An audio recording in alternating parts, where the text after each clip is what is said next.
ধীরে ধীরে বয়স হইতেছে, ওই নিয়ম করছে কি প্রত্যেক বেলায় ওই বাড়ির থেকে চাই দিয়ে কাপড় দেখে ভালো একটা মহাপদ এভাবে চলতেছে। ওই যে মাটির দখল করছে, ধীরে ধীরে ওই বৌমাটা শ্বশুরকে দেখতে পারে না। বাস্তব প্রমাণ, এই জগতে শ্বশুর শাশুড়ি যে কত আপন জিনিস। নিজের বাবাকে বাদ দিয়া অন্যের বাবাকে বাবা বলতে হয়, তাই না? অতি মহাপতের দল। সেই শ্বশুরকে বৌমা দেখতে পারে না। ওই চাউল ডাউল নিয়ে আসে আর যায়, উনি মনে মনে খারাপ পায়। তাই আজকে ঠিকায় আর ওনারে আমরা কোনো চাউল দিব না, কামাই করে খাইতে পারে না।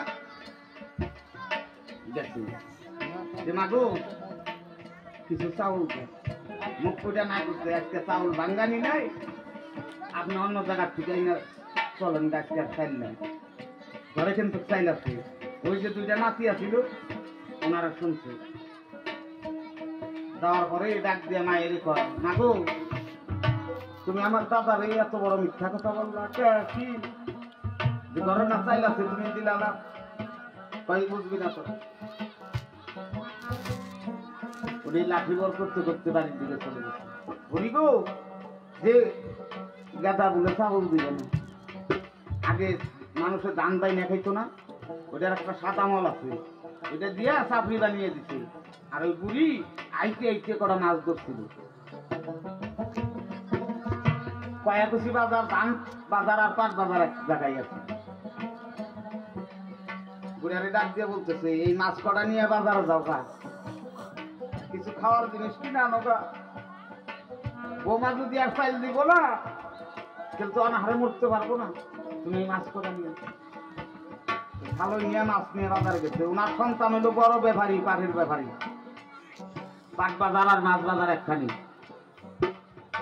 উনি পাট কিনতেছে, ওই চার করে বয়ে গেছে। বয়ে থেকে কয় কি আমি গো পিসা বাইতেছি, কয় সাপ হারাম, আজকে থেকে পাট কিনা হারাম। জিবে থেকে টাকা বাই করে দিলে আঙ্গুর ফল যত দাবি তো আছে তোমরা নিয়ে আসো। হুজুর আইতাছে, এই কথা ওই বাবাই শুনছে। কিরাগঞ্জি গাই দিয়ে আছে, ওই যে না খাওয়া ভিতরে ভিতরে খুশি হয়েছে। আরে আমার সন্তান যদি আঙ্গুর ফল বেদা কিনা আলে আমারে ছাড়াই ওরা খাইতেই পারবে না। ওর পিসা বসলে আমার ডাক দিব, আমার ছাড়া খাবে না। একটা ইতিমধ্যে দেখতে দেখতে পিসার ঘরে এসে পড়ছে। ঘরে নিয়ে বলছে, এক ভক্তের কয় তোর দাদা আইছে না? কয় আইছে, চিরাগুন্দি গাইতে। কয় ছেলে ডাক দিস না। ধ্যান মাত্র এই কথা শুনছে, দুইটা নয়নের জল ছেড়ে দিয়ে ওই যে মাছের খাল, ওই যে কুনসুম পড়ে গেছে, কানতে কানতে বাড়ির দিকে উনি হয়েছে রওনা। আমি এত বড় দুঃখ আমার জীবনে আমি কোনদিন পাইছিলাম না। আমার একটা মাত্র সন্তান, আমি পাবনা বিলে যখন হাল ধরছিলাম, আমাকে উনি কান্দা দিয়া দৌড় দিয়া দেখছিল কি তুমি যে হাল বাইতেছ বড় গাদা না ফলে রয়েছে।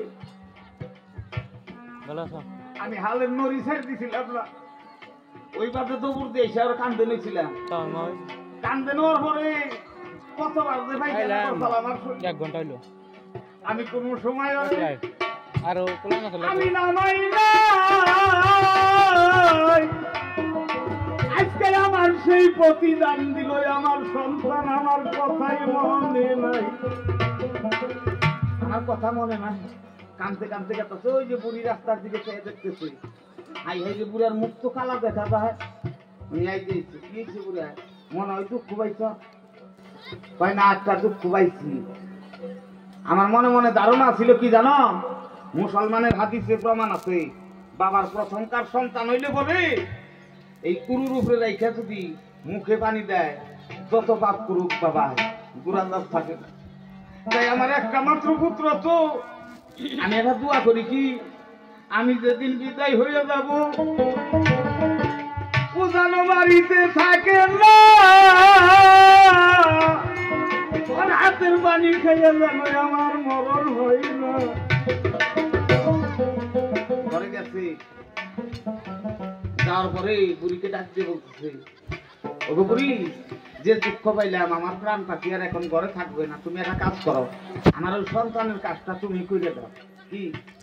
তোমার উরুর উপরে রাইখে আমার একটু মুখে পানি দিয়ে জন্মের মতো বিদায় করে দাও। তোর কি মনে নাই? মনে না আই রে, তোর কি মনে নাই? মনে নাই নাই রে।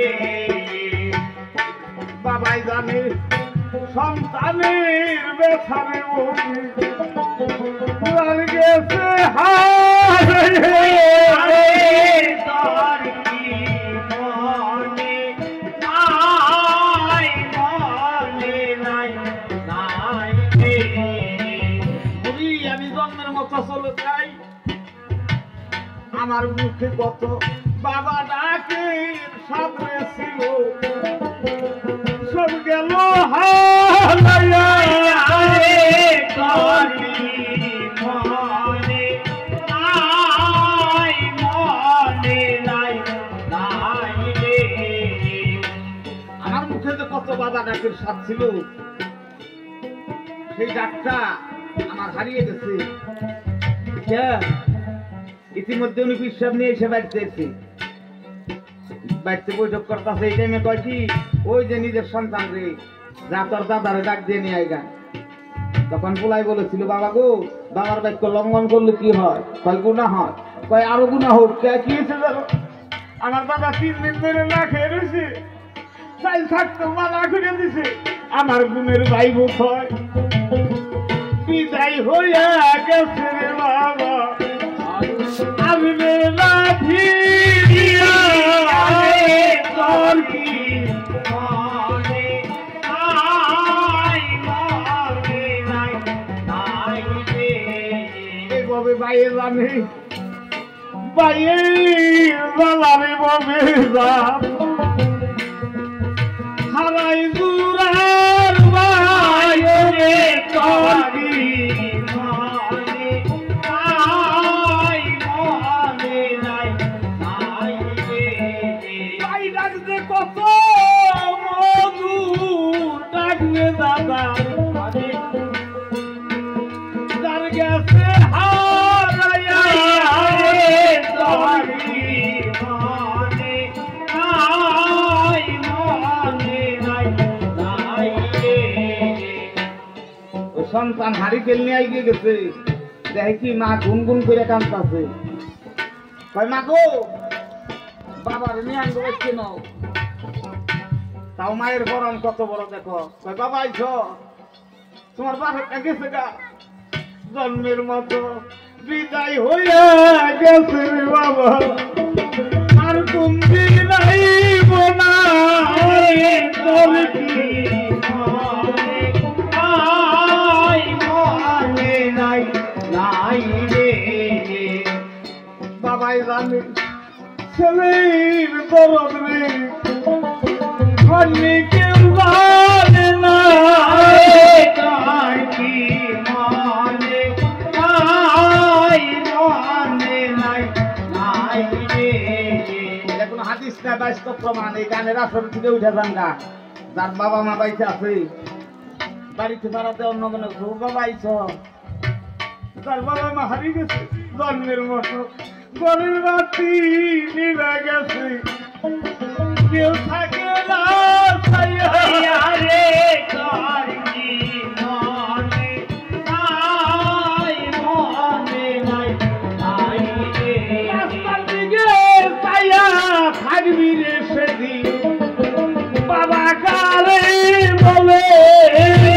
তোর কি মনে নাই? মনে নাই নাই রে।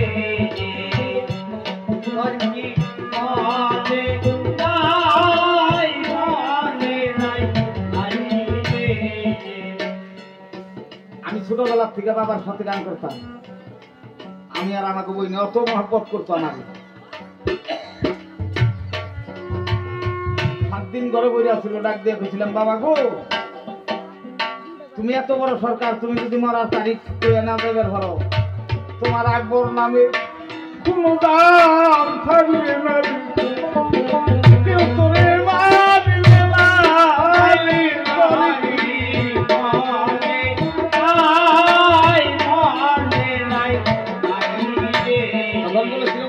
অবশ্যই বলবো আমি বৃহস্পতিবারে যাত্রা করব। আমাকে উরুষে 6 দিন আগে বৃহস্পতিবারে আমার তো কত ধাক্কাই ছিল, ভক্ত বাড়ি যাবেন নাকি, ওই উরুষের দাওয়াত করুন নাকি। আমার তখন স্মরণ হয়ে গেল, আমার বাবা খুব চা খাইতো, তারা চলছে তারা জানে। আমি বয়ম দিয়ে চাই না দিতে, বৃহস্পতিবারে চাই না দিয়ে আমি 4 জন মুজা দিয়ে হয়েছি। আমি আর উঠি না, আমার অত বকা বকছিল বাড়ির থেকে হঠাৎ নাকি। ঠিক 11:30টার মধ্যে ডাক দিছে আমার, মনোয়ার রে আয় কি কয়, আমি জলম করে কইছি প্রথমকার সন্তান এনে রেখে যদি পানি দেয় তার কোনো দাম থাকে না, তুই কি আমার বড় বেঠারে, তুই আসস না